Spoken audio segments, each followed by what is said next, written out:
Hello everybody and welcome to this month's committee. So just got a bit of housekeeping here. So the fire evacuation procedure for this evening's meeting.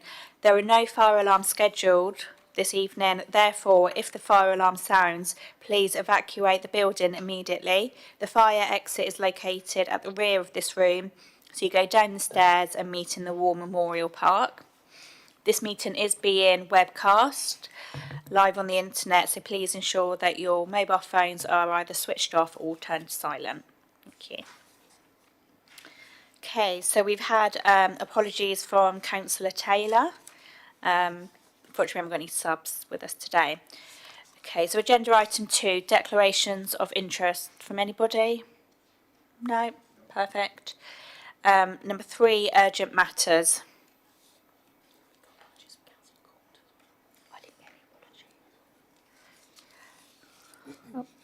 Okay, so there's no urgent items. Agenda item 4 is the minutes of the meeting held on the 12th of July. We all agreed on those. Yeah, perfect. Just to note from that meeting, and we've got one member, well, there's a slot for one member on the subcommittee for the JCC, so we're looking to meet before Christmas. Is anybody wanting to join? I think Councillor Tustain's already on the committee. Can you just tell me what Just tell me what the JCC is. I'm a new member to this committee, so for replacing Councillor James, just quickly. So we've got the Joint Consultative Committee, and that's with members of the union. My mind's gone blank now, sorry. The union. Members like myself, potentially. What's the other union called? Unison, sorry, yeah, Unison, that's what I was thinking of. So with members, officers, and it's an open forum behind closed doors. Chair, if it's all right with you, I'm happy to join it. Obviously, I have had a position as leader in this council, but hopefully that won't influence my thought process to join it. I'm happy to do so if that would be beneficial to you. So we'll add Councillor Rattigan.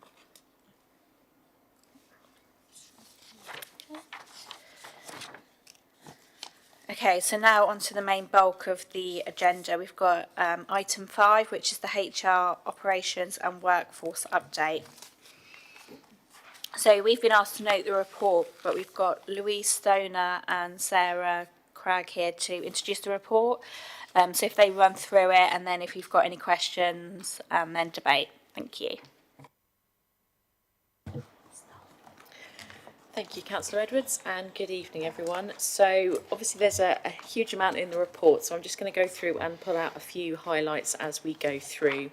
So this is information that was collated for the previously scheduled HR committee, which was due to be held in September, but due to the death of Queen Elizabeth II, was postponed until now.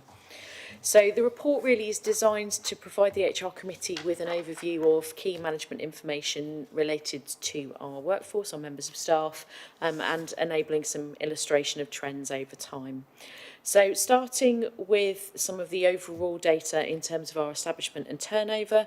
So you'll see from the figures that we've had a slight increase in headcount within the first quarter of this year, and a more significant increase between 2020-21 and the 2021-22 financial year. So in terms of the difference between the two full years, that's essentially accounted for by increase in budgeted full-time equivalents, or FTEs, which was part of the budget for that year that was set.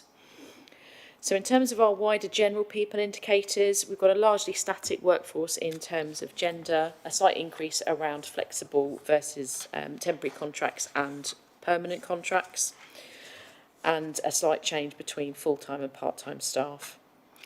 But generally, our workforce remains stable, and that's also seen through our workforce age profile. In terms of the number of staff that left the organisation, I think important just to recognise that there was a significant change between the 2020-21 financial year and the last financial year. Obviously, with 2020-21 being fairly atypical in terms of reduced movements because it was largely under lockdown during the COVID-19 pandemic and obviously associated measures around that. So as we came out of the main pandemic measures, we did see an increase continuing sort of through the 2021-22 year in terms of that turnover levels. But again, if you'll see, it's broadly in line with what we might have seen pre-pandemic, maybe slightly higher. And again, we've seen slightly lower levels so far in terms of Q1 this year. But again, that's something we continue to monitor as we go through the year. You'll also see we've broken down our levers by a number of different areas. So the vast majority are due to voluntary resignation. We do have small numbers in other areas, including things like ill health retirement and the expiring of temporary contracts, which might be things, for example, like apprentices ending their apprenticeships with us. We also set it out by team and by length of service. So again, you will notice that the majority of leavers have had more than 5 years service with us, but I'd also point out that the majority of our staff are also within that bracket. So 64% of our staff have been with us over 5 years, so actually you would expect a higher proportion of leavers within that because they make up a high proportion of our workforce. Similarly, when we look at leavers by grade, again, the majority of our workforce fall within grades 1 to 6. So again, that's where the majority of our leavers are coming from. In terms of our exit questionnaires, again, these are entirely voluntary. We do continue to encourage staff to complete them as they leave the organisation. And again, generally very positive feedback that we're getting through those, but it's something that we continue to work with to try and increase the completion rate around those. In terms of our sickness absence level, again, we've provided quite a lot of data for you to review there. So you'll see in terms of our average days lost, again, that was much lower in 2020-21 for similar reasons to those I've previously articulated in terms of significant periods of the year being a lockdown and therefore general things that people may be off with, for example, things like coughs and colds were not as prevalent during that time period.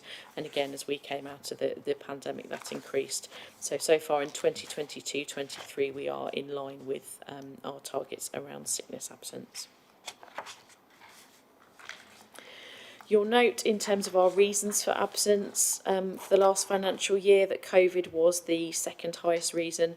So mental ill health continues to be our most prevalent cause of sickness absence, and we'll talk a little bit later on around the range of things that we do in terms of supporting our staff on an ongoing basis around their mental health, both when mental health in terms of well-being and also supporting staff who may be absent for that reason.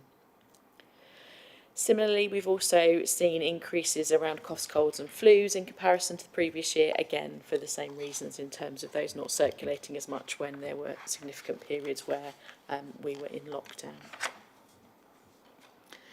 So moving on to our workforce equality information, and again, it's really important that we continue to monitor our workforce to make sure that we are representative of our local community, very much looking forward and welcoming the data that's going to come from the census that was conducted in 2021. So we've had an initial tranche of that data, but we're still waiting for data on things like ethnicity. And again, we're expecting that later this month. So that will enable us to, again, do some more detailed benchmarking in terms of our workforce against our local community. So we previously presented at the committee in terms of our gender pay gap. So just as a reminder, for the snapshot date in March 21, our gender pay gap was in favour of women, slightly wider gap comparative to the previous year, but again, benchmarks very positively against national averages.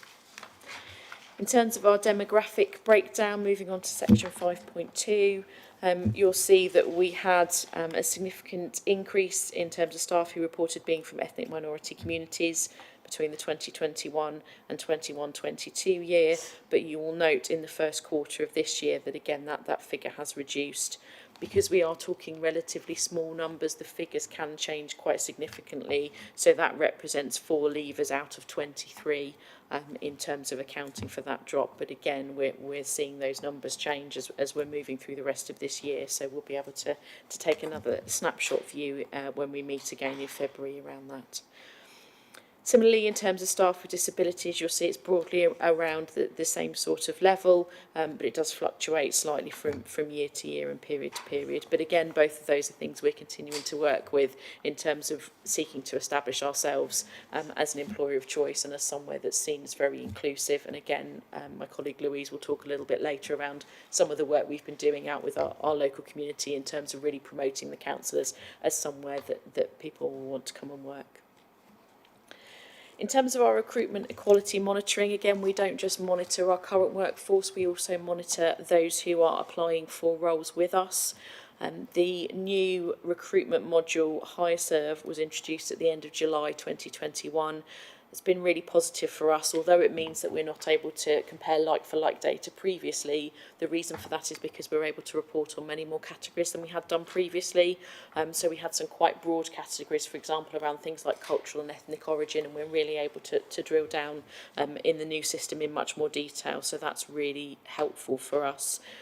Something that we obviously continue to need to review in terms of making sure that we are encouraging applications from across our community, and also that we are making sure that we have as broad a base of staff with us as possible. I'm just going to hand over to my colleague who's going to talk to you a little bit around health and wellbeing and our learning and development activity. Thank you, Louise. Thank you, Sarah. Good evening, everybody. I'm going to be introducing the health and wellbeing parts of the report and also discussing learning and development activities.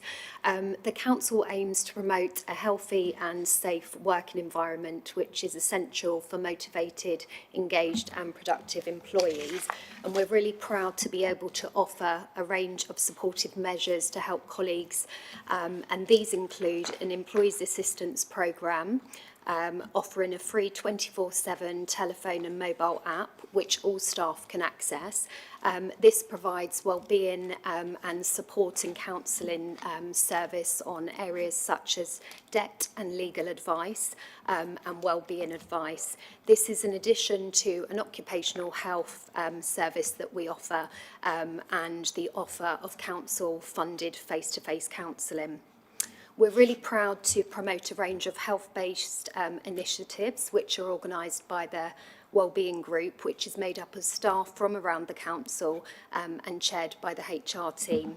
Events that we run cover a mixture of physical and mental wellbeing and health initiatives and campaigns that have already taken place include a mixture of activities such as raising awareness of mental health, and as detailed in the report, we have provided workshops delivered by external speakers which focus on mental health in challenging times, and more recently we've run some workshops on building personal resilience. To also help with financial wellbeing, we've run 2 sessions of Making Your Money Go Further. These workshops focused on sharing money saving tips and information on tools to help people save money. Once again, we save all the recordings to a dedicated wellbeing page that we have on our staff intranet site, which all staff can access. In addition to this, we've also ran an all-council rounders tournament which took place one evening in September and was attended by over 30 members of staff, and we've more recently run some health checks which took place in September and November, and these covered a range of items including blood pressure, heart rate, cholesterol. Other initiatives that have taken place since the publishing of the reports, World Mental Health Day and Macmillan Coffee Morning. We held 2 coffee mornings, one for our operational colleagues and another one for colleagues working within the civic offices in aid of Macmillan and World Mental Health Day. We encouraged teams to come along to support this event, and it was a really popular event where we raised over £300, which was split between the 2 charities. As I've mentioned, we've also run some resilience training, which was attended by 42 members of staff. And we've also highlighted other national events, including Gene for Genes, Children in Need, and we also have 2 events planned in December for our operations colleagues and those that work in the Deans. So moving on to learning and development. our activities. So we remain committed to improving skills and providing training, education and work-based experience through apprenticeships. With our apprenticeships, we currently have 9 apprentices working in service areas including HR, IT, planning, licensing and financial services. We also have 4 members of staff who are undertaking training via an upskill apprenticeship qualification, and they work within different service areas such as planning, revenues and community development. And we'll shortly be recruiting for further apprentices and have recruitment campaigns planned for operations, revenues, customer services and planning. Kickstart scheme. This was a government initiative that was launched in September 2020. We supported this scheme by providing work placements for a 6-month period for 16 to 24-year-olds on universal credits who are at risk of long-term unemployment. We advertised 8 opportunities and provided 3 placements in total, 2 within our economic development team and 1 within our operations team. As a local employer, we're also really keen to help raise awareness of the soft skills employers are looking for to ensure that we're preparing young people in the borough to become tomorrow's workforce. We continue to support employability at local schools, colleges within the borough, and key activities that we support with include helping to run mock interviews, team building events or careers support. As listed in the report, we've engaged with a range of schools and are proud on the work that we've continued to support on. Key activities have included supporting an event for Disability Awareness Day in April, where we provided top tips on applying for jobs, interviews and applying for roles within the council. We've also supported Apprentice Fair with BCOT and supporting a local employer who will be closing their site in 2023, which is actually affecting 320 members of their staff who are at risk of redundancy. Members of the team, alongside some recruitment managers, attended a recruitment fair to showcase the opportunities at the council, and this resulted in successful recruitment into the council. Other recent events since the publishing of this report, the team supported an event that was held here at the council offices for Ukraine nationals by providing information about our vacancies and other job-related queries, which was held on site in the offices and supported by other support services such as the Job Centre and Citizens Advice. And then in December, we will also be supporting another local school within the borough with some employability events that they've asked us to get involved in. Brilliant, thank you, Louise. So, as you've heard, lots of activities in terms of both supporting our current staff and also really seeking to reach out to people from across our community, both helping them in terms of their future careers, but also promoting the council as somewhere that people hopefully from across our community will want to come and work. So just a couple more bits in relation to this report. So in terms of our organisational development work, obviously really important that we continue to work with our staff to establish this as a place that people want to come to and stay working at. So we did quite a lot of work with our staff over the summer, so between April and July 2022. And rather than doing a survey, we actually did a significant number, so 18 workshops ran across the organisation. I was really privileged to attend every single one, and we had over 180 staff from across the organisation. We talked to them about the culture of the organisation, about their experiences. We talked to them about our current values and what they might like to see in future values, and we talked to them about our draft target operating model, so essentially a set of principles in terms of how we would work as an organisation. So the sessions were really, really well received. I think staff really appreciated the opportunity to meet and talk to people maybe they wouldn't normally in terms of their day-to-day interactions, but also were really honest and open in terms of the feedback, and we got loads of fantastic information from that, and that is really going to be the cornerstone of the work that we do moving forward. which will result in a new set of values for the organisation, and from that how we then feed those values throughout what's known as the employee life cycle. So both in terms of how we attract people to come and join us, how we do the recruitment, how we develop, support our employees, how we manage performance, and how we engage on an ongoing basis. So it was a really valuable period of time that we spent with our staff, and something that we're looking to try and do again in different guises in the future, all face-to-face, all in person, so really, really good sessions. Last but not least, just a flag that we've introduced a new HR payroll and finance system, which is called Unit 4 ERP, and we spent a lot of time supporting managers and staff in terms of the transition through that. And again, we're shortly going to be doing some additional training around the appraisal module of that. So again, enabling managers to access more real-time information, both in terms of their budgets and also in terms of their staffing. So continuing on that sort of improvement journey for our staff within the organisation. Thank you. Thank you both. Any questions on that agenda item? Yep, Councillor Rattigan, if you want to work your way through it. Okay, I don't know quite where to start, actually. It's a very full report, obviously, and one that should hearten us and the staff that we care enough to put some value into what we do with them. Obviously, headcount going up has a cost implication for this council. I can't tell from this where we've recruited, and there are some areas where we are short of staff, planning for example. Is there a way of indicating where the vacancies sit and where we've recruited to? That's the first one.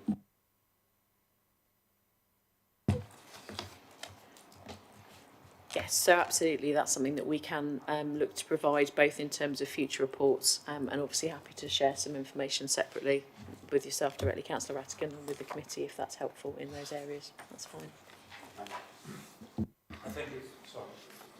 I think it's also the level of recruitment at what grades. Sorry, can I just make sure I've got this noted down? So the recruitment, grades and the teams is being... Where we've recruited to, which department? Yeah. Okay, Councillor Rattigan, you've got a few more? Yeah, no, that's fine. Oh, sorry, have you got your microphone on? Sorry. Thank you for that. We do need to recruit well. Obviously, it is disappointing when you see people leave the organisation.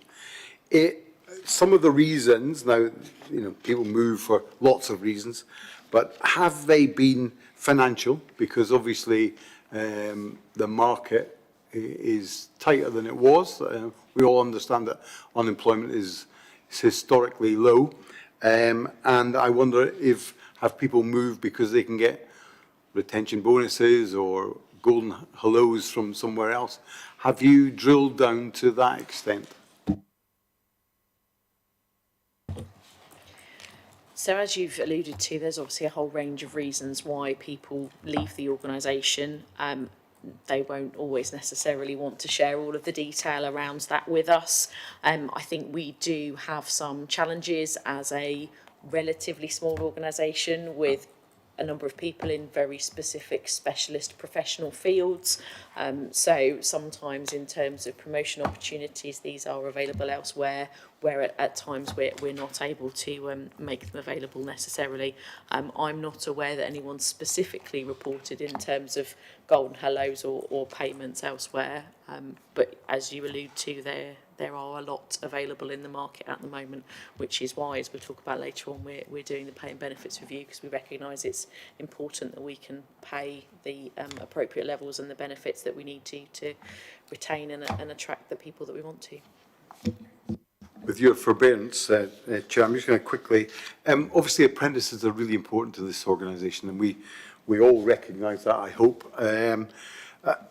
There's nothing in here about retention of apprentices. Have they stayed the time? Have we made them welcome enough to join us, but retain them as they go through that experience? I just wonder if you could comment on that. So absolutely, we have a number of people still in the organisation who joined us as apprentices, not always in the area that they joined us. A number of them have moved around the organisation. It's also true to say that we do have a number of apprentices who go on to do further study elsewhere, and then go down an educational route. So again, the apprenticeships that people have with us do take them in a whole range of different directions, but we absolutely do always work really hard to try and retain our apprentices, because like with everyone, you know, we want to retain good people in the organisation. Oh, sorry, Councillor Chastain, do you have a follow-up point from Councillor Rattigan's? Yeah. I'll just butt in.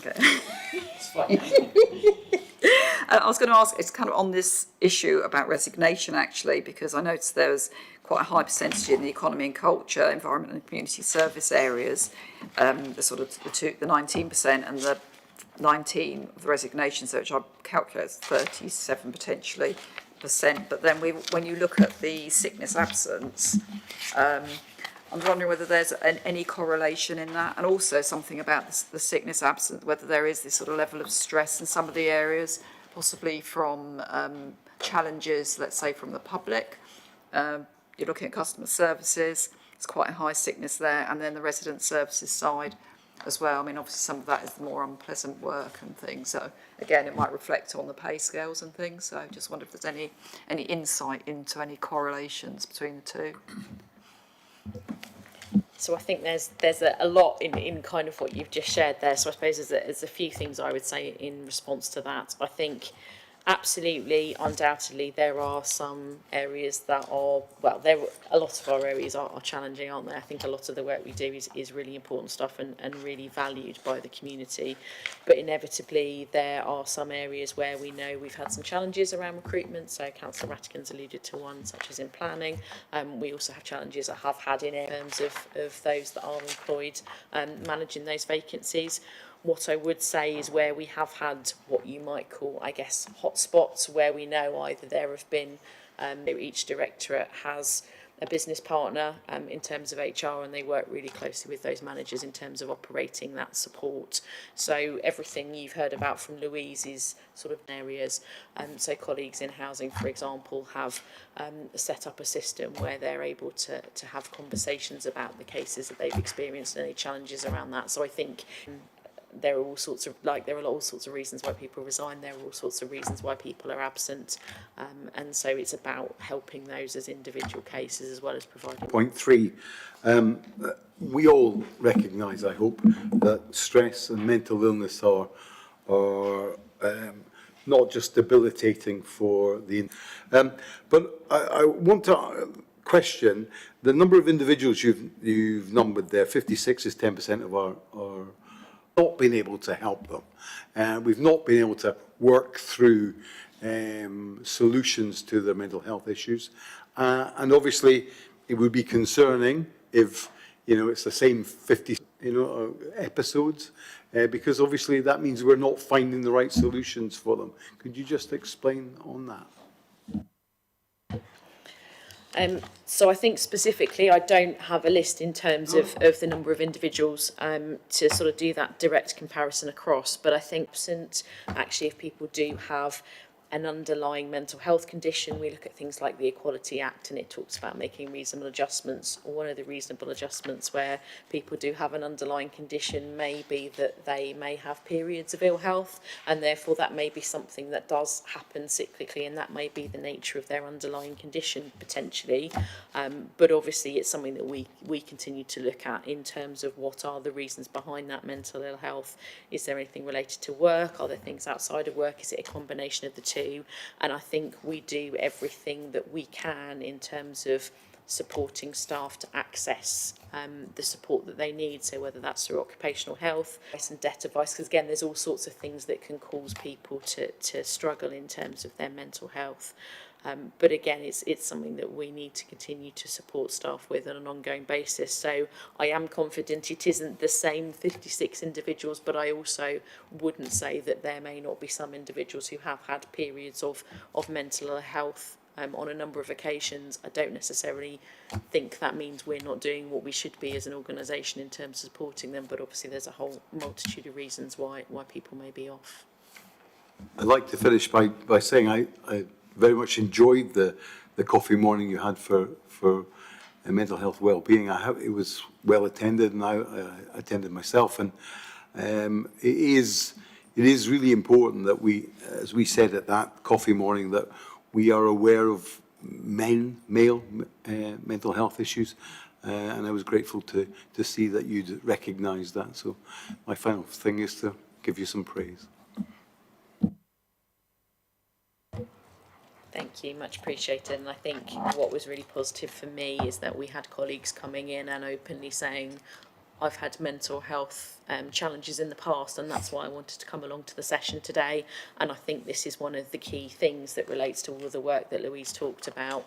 Yes, it's about offering support, and we try and do that, but it's also about encouraging people to be able to have those conversations in a way that they wouldn't have done 10, 15 years ago. And I think that's really positive, that we do have people who will openly say that they've had challenges, and we'll talk to colleagues about that, and that's really important.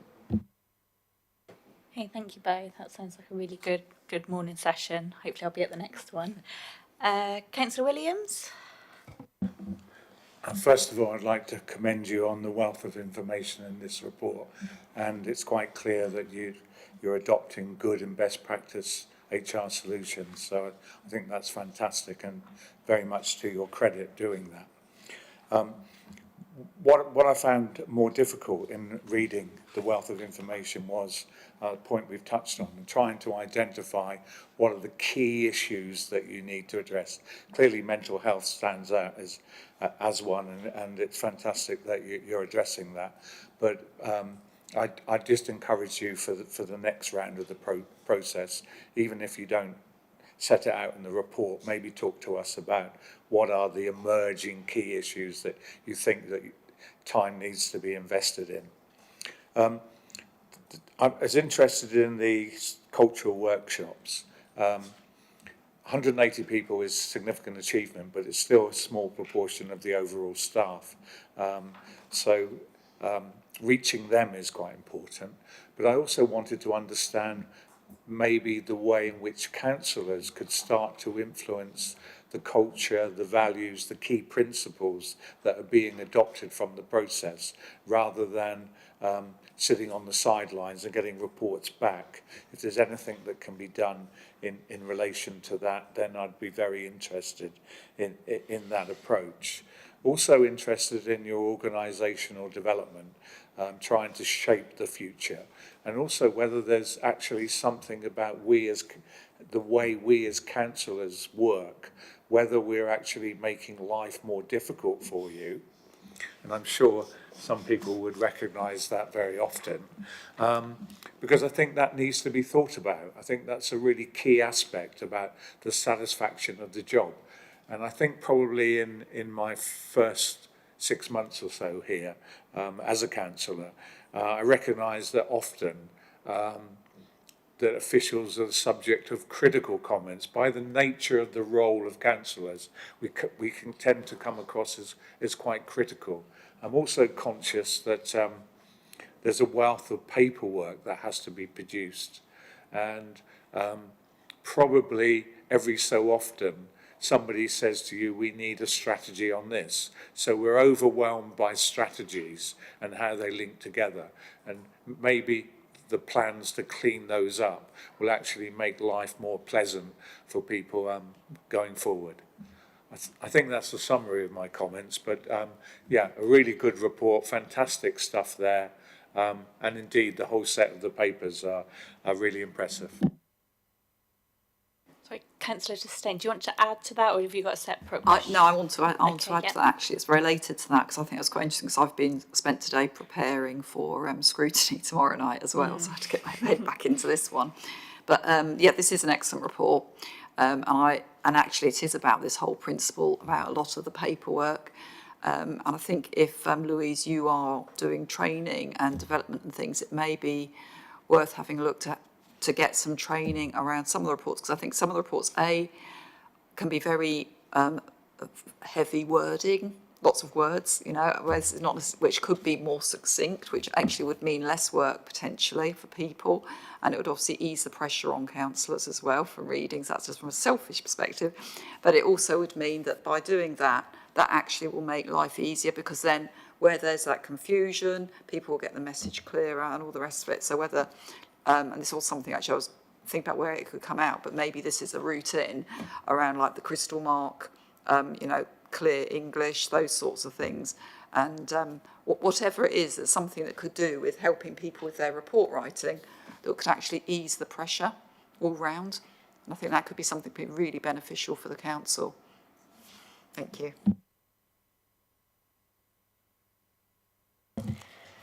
Okay, thank you very much for your, well, both of your comments, but thank you for your comments, Councillor William. I really appreciate that. Louise and colleagues work really hard in terms of pulling the report together, and I am incredibly fortunate to work with some really, really passionate people in all of my teams, but in HR in terms of the work that they do, and they really want to support staff and want to kind of showcase the work that they're doing.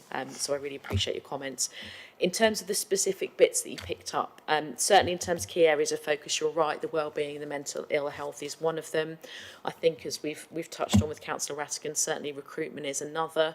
So it's a difficult market out there for employers and recruiters at the moment, and we're not immune to that.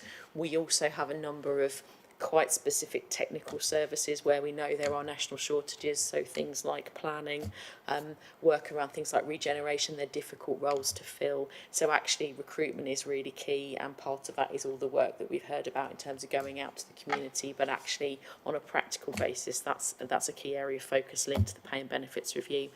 And I guess the other key one is around the organisational development work, and picking up on your comments, Councillor Tustain, absolutely. One of the kind of strands of that is going to be our learning and development activity moving forward, both in terms of something for our managers and leaders within the organisation, and something in terms of staff more widely, so that we can offer a whole range of options to really equip all of our colleagues to help them do the work that they do, because we have lots of fantastic staff who work really hard, and that's what came out from the workshops we did over the summer. But actually making sure they've got all the tools and skills, and that we keep refreshing those, I think is really key. So that's absolutely a key part of what we're doing. In terms of the involvement of councillors, I think that's a really interesting question. So obviously councillor sort of development and member development sits alongside colleagues, but we do work quite closely with them in terms of what that development looks like. So again, I think that's a really interesting one for us to pick up in future, because obviously the values of the organisation is something that you're part of as well as councillors. So yeah, I think that's a really, really good point. Thank you. Any final questions? Oh, sorry, Councillor Mackay, sorry. Well, a comment first, just add my thanks for the very detailed report as well, and then a much more specific question to follow it. On the Kickstart programme, clearly there are 8 opportunities according to the report, and 5 of those opportunities weren't taken up. And I just wondered what the reasons were that only 3 could go forward.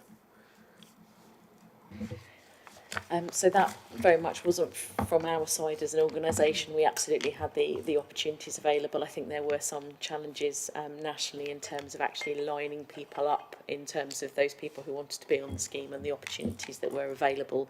So unfortunately we weren't able to get candidates through for those other 5, but we absolutely were really keen to fill the 8 if at all possible.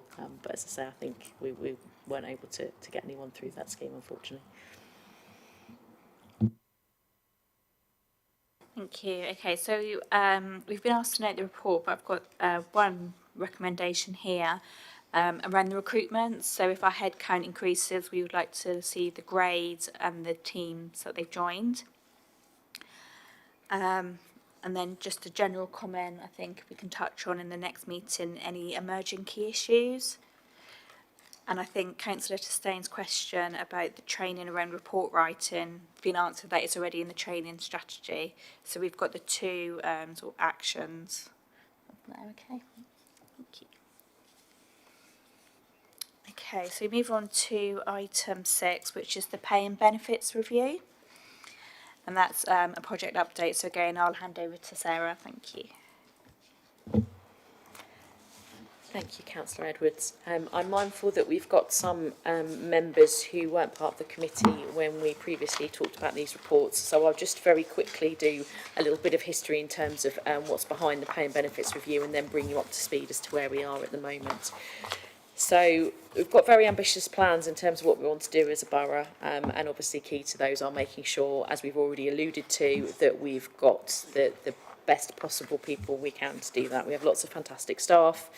We want to attract staff where we do have vacancies, and we want to retain the brilliant staff that we have. To enable us to do that, we need to make sure we've got a pay and reward structure that supports us in doing that. So at the beginning of the project, there were a number of areas that we wanted to address. So making sure we had that right pay and reward structure, obviously making sure that we mitigated any potential legal and financial risk which you can have within pay structures, trying to have something that was flexible enough to allow us to respond to those market forces. And again, we've talked about a number of those areas where we have recruitment challenges at the moment nationally. Making sure that we've got a sort of pay position that's both affordable for the council, but again enables us to meet those other aims. And again, trying to make sure that we've got the right organisational structure to move forward. So those are the areas that we were trying to address, and in order to do that, there were 4 key things we were looking at. Introducing a new job evaluation system and reviewing existing roles against that were the 2 first work streams. And the job evaluation system the council decided to move to was Corn Ferry Hay, which, as you may know, is really extensively used and a really robust system, and that's used internationally by thousands of organisations as well as by 125 local authorities within the UK. So that's very much the pay side. The third work stream was around a review of our benefits package, so what sits alongside the bottom line, if you like, in terms of pay. So that's everything that you've heard about from a wellbeing side, including our employee assistance programme and the wellbeing support that we offer, but it's everything else as well. We have a rewards platform called Be Rewarded that, again, staff can get discounts in various different organisations. So there's a whole range of different benefits, things like annual leave, pension, etc.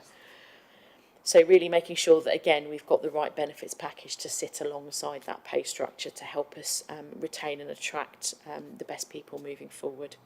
In addition, just looking at a review of spans of control across the organisation. So again, making sure that we've got the right numbers within teams and also that we have appropriate reporting numbers, because actually you don't want tens of staff reporting to one line manager, because again, it's more difficult to provide that support. And all the evidence tells us that that line manager relationship is the most key in terms of employee engagement, employee happiness at work and retention. So it's really important that line managers have an appropriate number of staff to manage and support.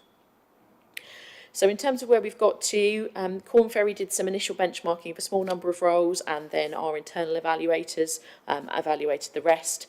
So our internal evaluators were from across the organisation, including 2 representatives from our colleagues from Unison.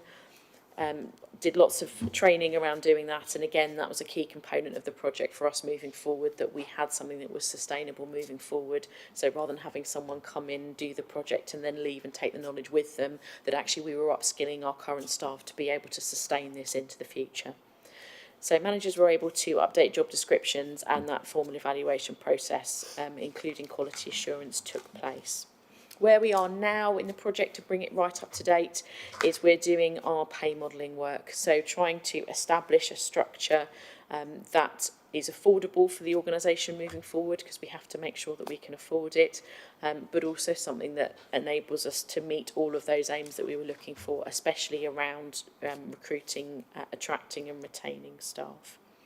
So we've used a whole range of benchmark data to help us do this pay modelling, both public, non-for-profit and also wider industry benchmarks. So we've had many options, more than 20 that we've looked at and have sort of moved backwards and forwards. So it is something that we're taking the time to do, appreciating obviously staff want the outcome as soon as possible and we want that for them as well, but actually really trying to make sure that we get the best possible structure for us as an organisation, both for the organisation and for staff. So that's the sort of pay part. In terms of the work stream around benefits, we are hopefully in the next couple of weeks putting a survey out to staff around our current benefits package. They're both sort of tick box questions, but also enabling quite a lot of free text for staff to really tell us their views on our current benefits package, anything else they'd like to see, so that we can use that information to again help us formulate what that benefits package could look like moving forward. The plan is then to undertake consultation with staff, hopefully in January, on that new pay and benefit system. So to really enable staff to look at it in the whole, because actually you need to understand both the pay and also the benefit side to really see what it's going to mean for you as a member of staff. So that's where we are currently. Huge amounts of work, and again, a number of my colleagues in HR working incredibly hard to kind of progress this piece of work, but really, really important for us as an organisation and for all of our staff to really make sure we try and get this right for them. Thank you. Councillor Chastain. Thank you. I've got a couple of questions. So, obviously, if you're rejigging all the job roles and things, and with the scoring system, and then looking at the pay bands and things, how will that then play out with the current pay structures and things? Is there any risk that any of them, some people will end up being put on higher places? Is this going to cause sort of any disgruntled employees, or is it trying to sort of still reasonably mirror things? So that's that sort of protection around current pay in particular, I think, is one of the things. And will there be a sort of a grading system? So if staff perform particularly well, for example, will that reward be recognised? Is that also included in the pay sort of system? And then the last thing is actually it's around the whole idea around the whole benefit schemes, and what will staff, because obviously if you're asking them what they would like and how it works at the moment, there's obviously quite a lot of complexity around the way benefit schemes work with salary sacrifice schemes, you know, obviously save as you earn and all that sort of stuff. So will there be specific training and explanation of the potential options that are open to them to make sure that all staff understand the ins and outs of it and what the impact could be on what they take home and how it can work for them? That's it, thank you. Thank you. So I think if I try and take those in turn, because we have done the evaluation in line with the new job evaluation system, we haven't and didn't anticipate that there would be a kind of direct transfer across in terms of exactly the points where everyone was sitting would be exactly mirrored within the new system. Again, that's partly why you move to a new system, because again we want to make sure that we've got that kind of robustness and that rigour. So where there are cases, or if there are cases where staff will, I guess, drop salary, for want of a better phrase, then absolutely there would be pay protection. We've already committed to that in terms of that pay protection, and we're just exploring what the length of that should be.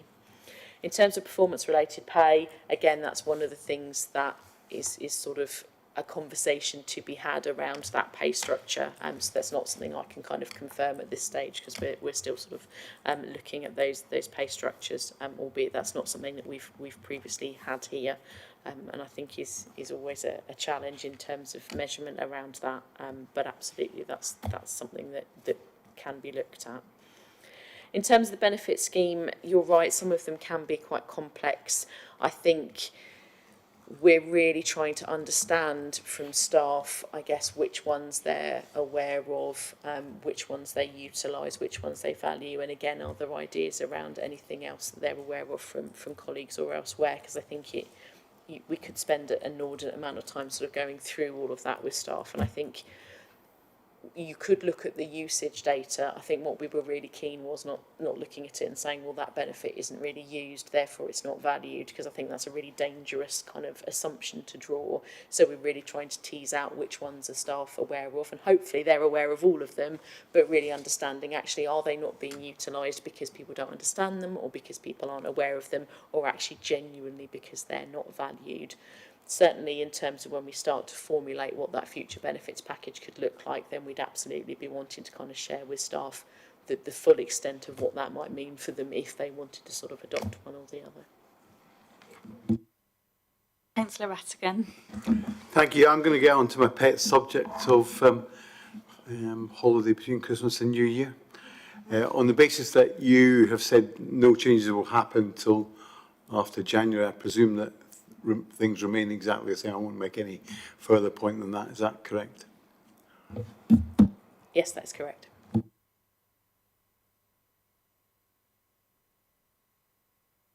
Councillor Williams.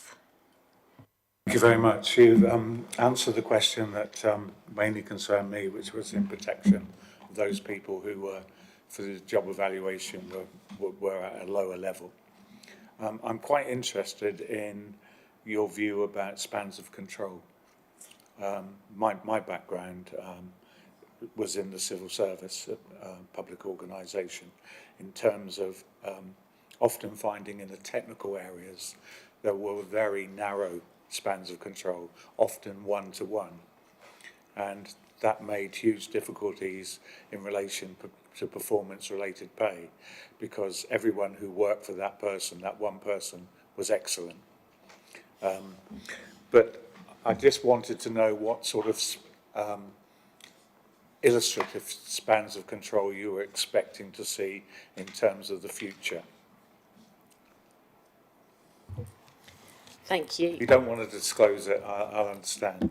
No, I mean, I'm quite happy to, I guess, kind of be open in terms of where I am with that. So I suppose typically you'd ideally want somewhere between 1 to 4 or 5, and I guess a maximum of 1 to 8 or 10. I mean, that's kind of where best practice would suggest you would be. Having said that, for exactly some of the reasons you've articulated, there may be reasons why it's absolutely appropriate for us to have smaller ratios for managers, and there may even be occasions where it may be appropriate to have more than that. But I think that's the point that we're making, that it's not saying everyone has to be 1 in X, because we have so many different services and we do so many different things within our teams that actually centrally mandating that, I think, potentially could be really difficult. But it's about looking at it and saying, do we have this right? So actually, if it is 1 to 1 to 1, is that the right thing? And it may well be. In other ones, if we've got bigger ratios, again, is that right because we've got X or Y other support in place? So I think it's really just having a look at that, because structures do kind of drift over time. So it's really just making sure that we are comfortable with what we have and that those ratios are correct. So there is a best practice start point, but I think we have to recognise that there may be fluctuations either side of that for the nature of the services that we deliver. Just to follow up, not a totally related area, but it's good to see that you've got Unison people as part of the job evaluation exercise. But how in terms are Unison regarding this process so far? You said you were sort of talking to them, you were talking about pay protection, you were considering that, but do you anticipate major difficulties? Because what you've embarked on is a huge, ambitious and impressive exercise. So I think, especially as we have a colleague from Unison sat in the public gallery, I think I'm never particularly keen to speak on behalf of people. However, what I can say, and to be fair to my colleagues in Unison, is they were absolutely an integral part of the job evaluation process. So they were involved in looking at all of those roles, other than the small snapshot that were done by Cornfro. But again, they've seen all of those. So that was really key for us to enable us to show that it was a very transparent process and that we were being robust in that. I think, to be fair to Unison colleagues, what they haven't been involved in is the bit at the moment at least that's come after that, in terms of the pay modelling and the backwards and forwards around what is the right model for the organisation. So inevitably, when we're in a position to be able to share that, I'm sure they will have lots of questions around that. Certainly we had conversations from the beginning around pay protection, and they were aware of, I guess, our starting point with that. But again, that's something that we're still looking at in terms of what that amount of pay protection should be. But yes, we have had, and we do have, ongoing conversations. So I meet with Unison on a fortnightly basis, and it's something that we discuss quite frequently, and obviously we'll do more as we move towards that consultation. Councillor Disdain. Yeah, so on this principle of involving Unison and talking about the pay stuff, will that come into a JCC meeting then? Is that the plan, or how will that work? Sorry, can you just clarify what you mean in terms of coming to a JCC meeting? So if there's a joint consultative committee and you're talking around the pay stuff, would you use that platform to discuss that with Unison as well at that point, or would it be done just purely within, obviously, because that would be involving other people as well? So just curious, really. So I think at this stage my expectation would be that I guess it wouldn't be done within that forum, because we're having ongoing conversations with Unison, and we'd want to include them as part of that consultation process that we do with staff.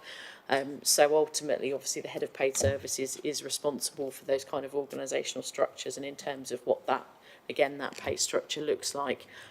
But yeah, I would see that as being a kind of continuation of those ongoing conversations with Unison. But as I say, obviously at a point where we can share with them, we've always tried to do that as soon as we can, so that they're aware and so that they can support their members. Okay, if there's no further questions, are we okay to note this report? Thank you. Okay, so agenda item 7 is the annual review of health and safety. Unfortunately, Paul Beaumont's not able to attend tonight, so we've got Sarah, sorry again, presenting the report. So we've been asked to note it again, so if Sarah presents and then any questions, thank you. Thank you, Councillor Edwards. And again, for those of you who've been on the committee for a number of years, Paul does always come along, so he really is very apologetic that he's not able to join this evening, as I know he would have wanted to present to you, because he's done a lot of work, as he does always, around our health and safety. So, as you would expect, and as I would hope is the case in all organisations, clearly occupational health and safety is a really high priority for us, both in terms of our staff, but also in terms of any visitors, contractors working with us coming into our buildings, and also in terms of council-owned buildings as well. So the main areas of the report really are to summarise progress against our safety plan for last year, and to talk about the areas of focus for this year's plan. So we've continued to kind of demonstrate, I think, our commitment to health and safety, and also, just as important, commitment to continued dialogues around health and safety. I think it's one of those areas that it's really important that we continue to talk about. So if we go right back to, I guess, the beginning of 21-22, clearly there was still lots around COVID-19 and our council response to that, which was coordinated by our strategic emergency management team, and again, really focusing on our health and safety of staff at that point. We continue to operate a number of the mechanisms that we have for a number of years around health and safety. So we have a corporate health, safety and wellbeing committee that meets quarterly, but also a specific one that feeds into that within our operations team.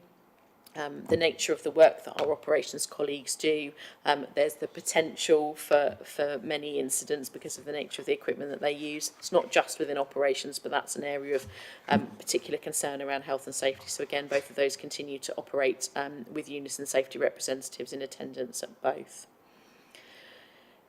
We've already heard about our new ERP system, and again, that's going to be key for us in terms of how we report incidents moving forward, both in terms of incidents and also violence and abuse or unreasonable customer behaviour. So again, that's going to be a key part of our focus. And again, we've continued with a number of our existing activities, things like safety walkabouts, risk assessments, health and safety training, ongoing monitoring of our waste contractor, Serco. So again, although our waste services are outsourced, we still have a statutory responsibility to support and oversee and monitor their health and safety activities. So again, that's something that we continue to do. You've already heard about our employee wellbeing initiatives, and again, really important for us that it is health, safety and wellbeing. So as well as what might be seen as traditional health and safety activities within those committees, we do also have a similar update to the one you've heard from Louise at those committees as well. So we talk about staff wellbeing as much as we do health and safety. So in terms of what was in our plan for last year, and again, the areas are highlighted within the report, so things such as business unit risk assessments, safety training, lone worker safety. So we issued some updated new personal worn electronic devices for those who were identified as lone workers, continued inspection and audits, recording HGV driver medicals, occupational health surveillance. So again, all the activities that I hope you would expect to see. There was one activity last year that unfortunately we weren't able to achieve against the plan, and that was our occupational health surveillance, specifically around hand-arm vibration and health surveillance testing with staff in operations, environmental health officers and also our print teams. Coming off the back of COVID, there were some real challenges in terms of sourcing an appropriate clinician to undertake that for us, but I'm really pleased to say that they are ongoing at the moment and have been within the last couple of months, and actually we've picked up at least one issue where an individual's had further support from their GP, so really important surveillance work that we were able to undertake with that, which was really important. So in terms of our incidents, as I've I guess already alluded to, the majority of our incidents do come within our operations team. And some of that is about the challenging environments that they work in, things like the difficult terrain and the inclement weather conditions, and also around the types of equipment that they're using as part of their day-to-day work. So these incidents continue to be reviewed, and making sure that any lessons that we learned are then shared as appropriate and as they need to be. So you'll note from the report, in terms of RIDDOR reports, that there was a slight reduction in the number of days of injury absence from minor injuries in RIDDOR compared to previously. But again, that's something that we continue to focus on. It's really important that incidents are reported, and we need to continue to support managers and staff in making sure they are reported in a timely manner. Obviously, we would never want to have RIDDOR reporting of injuries, diseases and dangerous occurrences. We'd never want staff to have absence as a result of injuries, but actually we continue to support and manage those as we need to. Finally, in terms of our health and safety plan for the current year that we're in, moving forward, so essentially we're continuing to focus on the same key areas. We're really continuing to look at that preventative side. Absolutely, we need to pick up issues and support and manage with those when they do. But the key focus for us is always on the preventative side first and foremost.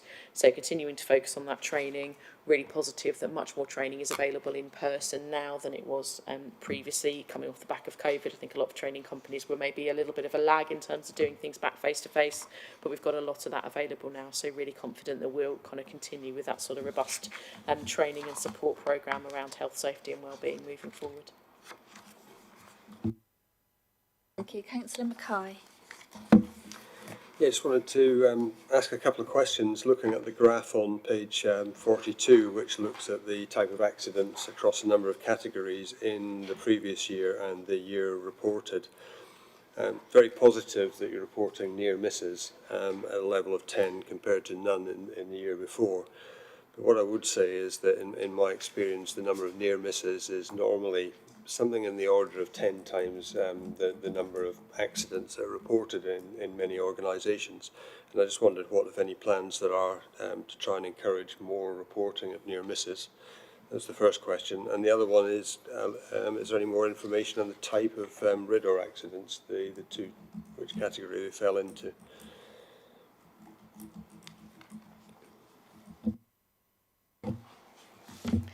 Thank you. So in terms of the near misses, absolutely, I think it's really important that we continue to encourage staff to report any near misses to their manager. It's really positive that those have started to come through. I think we still have more work that we'd want to do around that, and I think we are, although I talk about the plan being continuation of what we're doing, I think it's important to recognise that doesn't mean that we're delivering exactly the same. So, for example, recently we've been having conversations around our manual handling training within operations and looking to adapt that to really include more of those real life things that staff will come up against. So I think it's about continuing to refine the training and the information that we do share, which includes encouraging reporting of near misses and really helping staff and managers to understand what those near misses could be. Because I think historically it's been very much something that, you know, unless something was really critical, was just about to happen, then actually it wouldn't count as a near miss. And obviously, as you've alluded to, it's much broader than that. So absolutely, that's something we want to continue to focus on. In terms of the RIDDOR, certainly have the information about one of the two. Happy to come back to you on the other one. But one of the two was unfortunately someone who, again, being out in the terrain, muddy path, I think there was a post that was slightly protruding out of the ground, which was something that they hadn't seen. And they tripped over and then sustained quite a bad sort of arm injury from that. I'll just add one comment really. That's just encourage you as HR to support the health and safety function on the near miss reporting, because it's very much a cultural issue.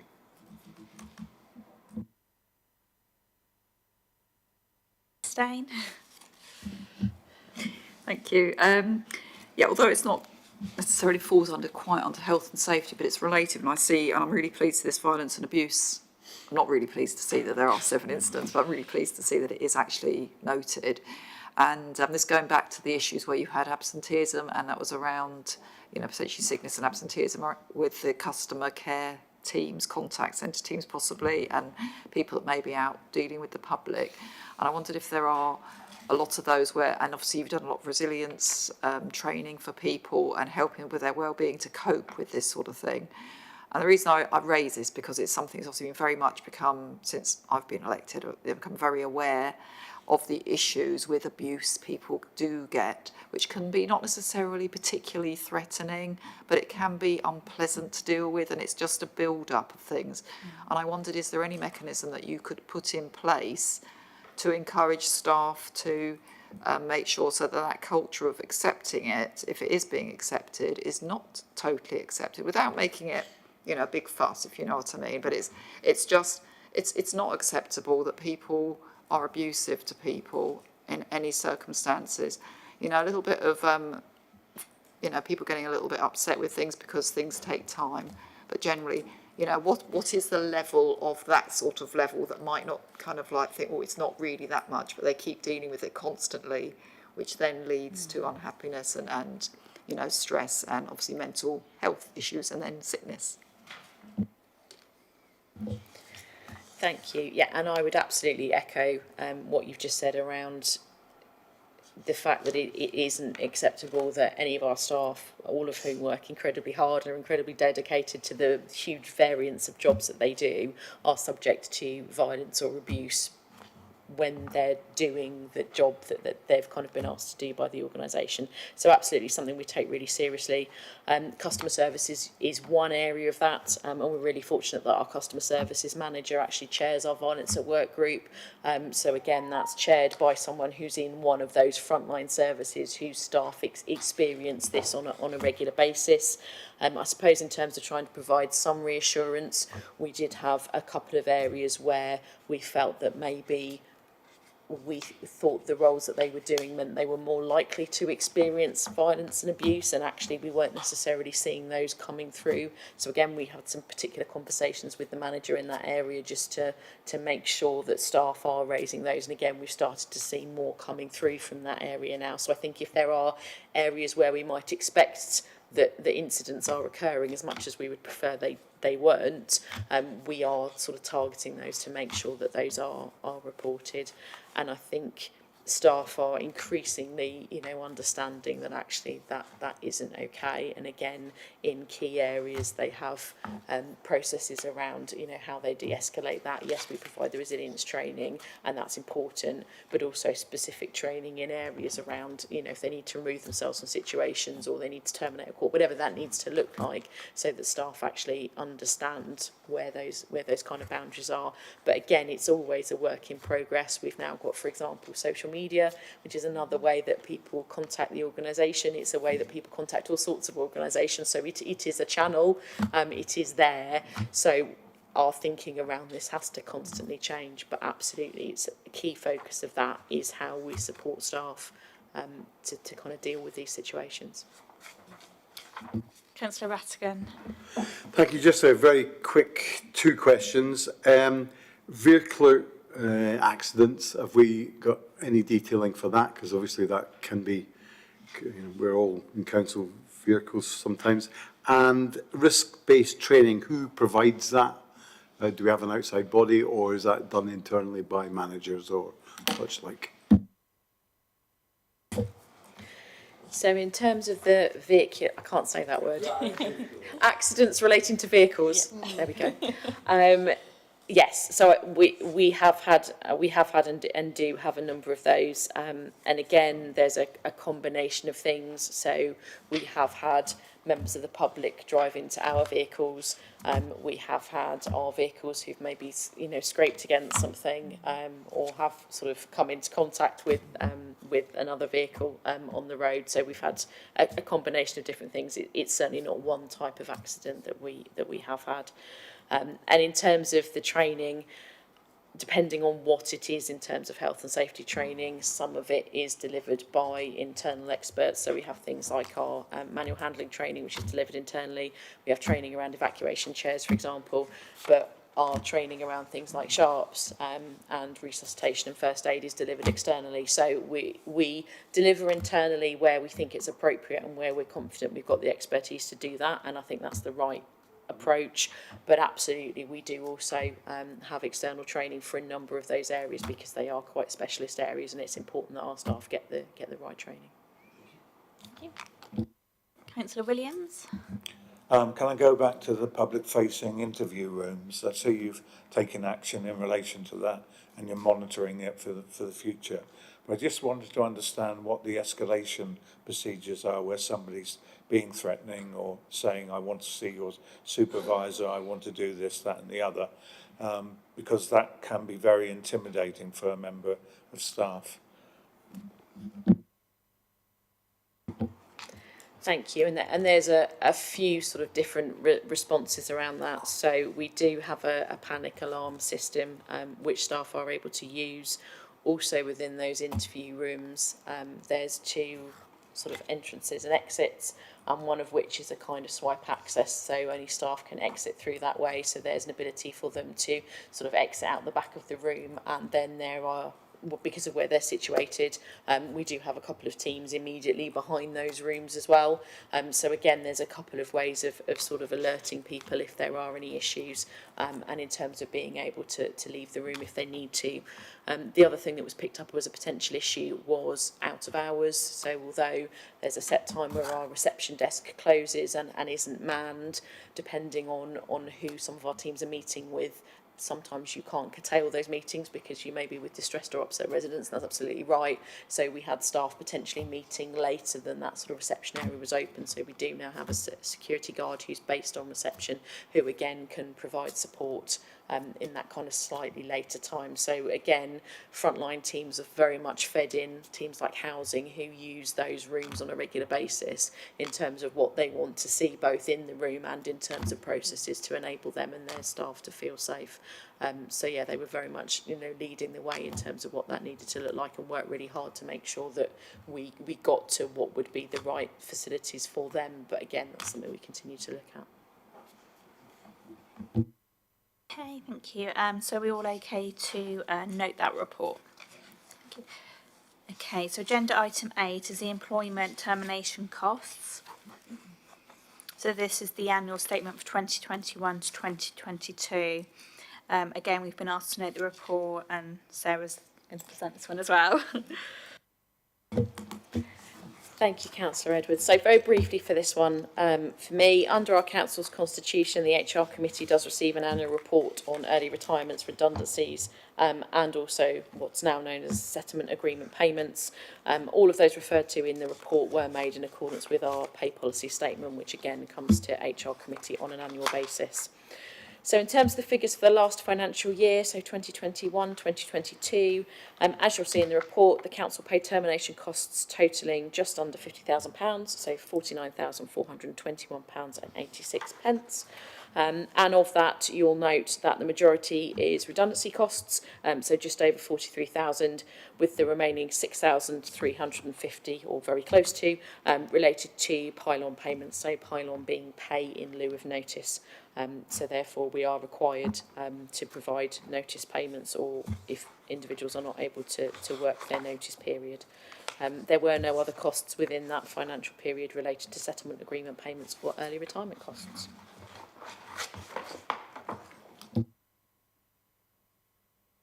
Any questions? Are we all okay to note? No, it's perfect, thank you.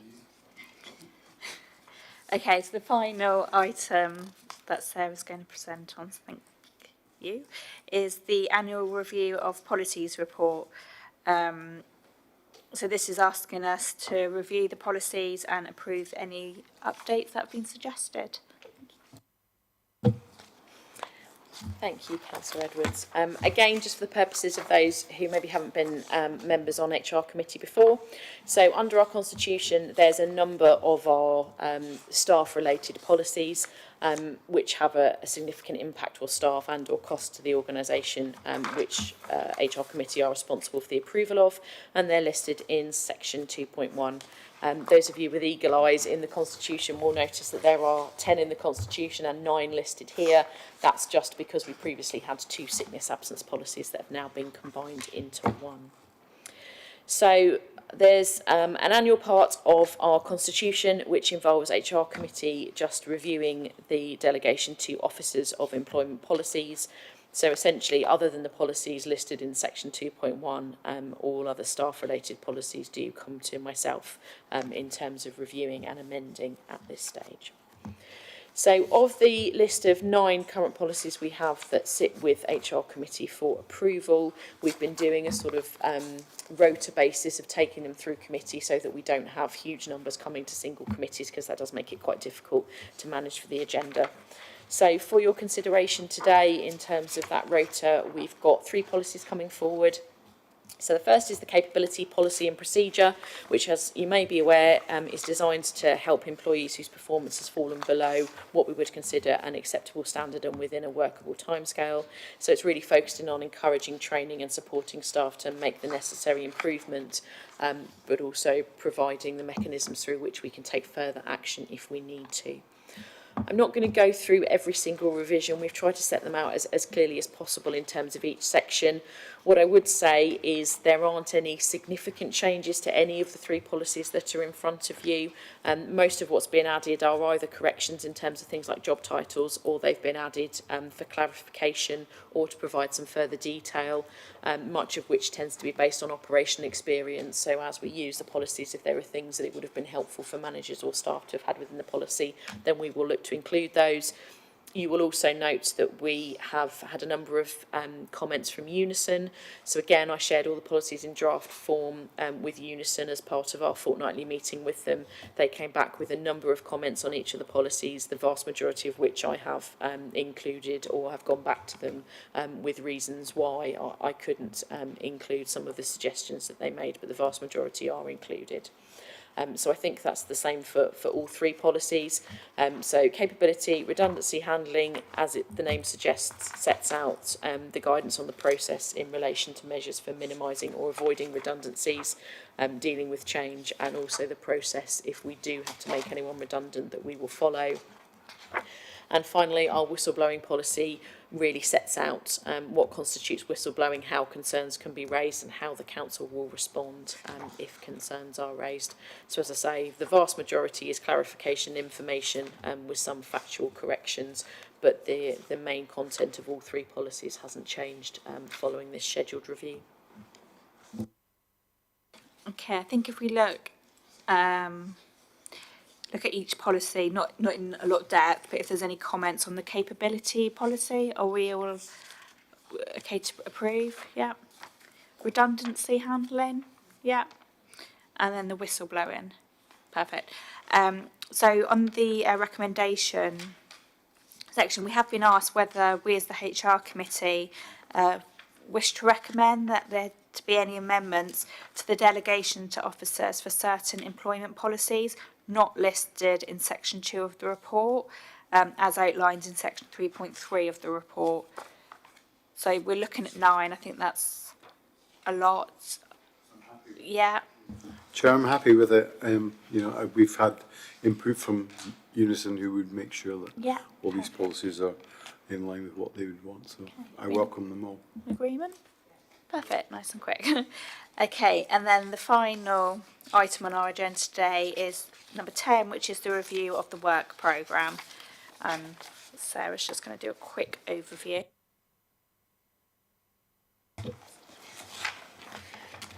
Thank you. So in terms of our work programme moving forward, our next scheduled meeting is in February of 2023. So again, we've got a number of standard items really that will come to the committee that runs in either late February or early March.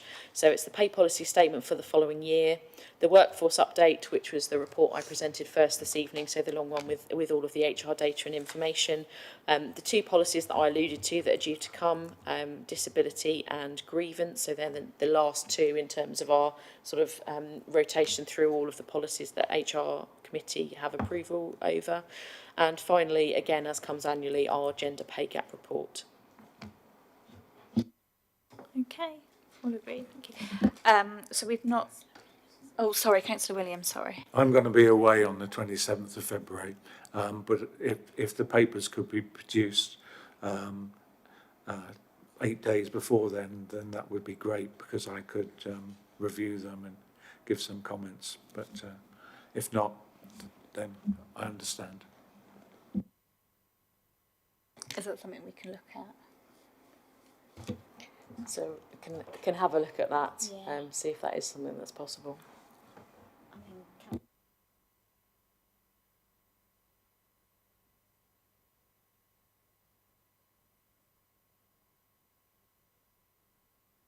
Yeah, I'm more than happy to take any comments separately that you want to send through, that's fine.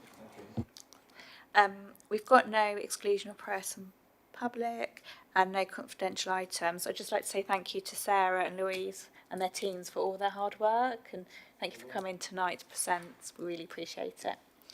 Okay, the time is now 19:51, so the meeting's closed. Thank you. Thank you. Thank you.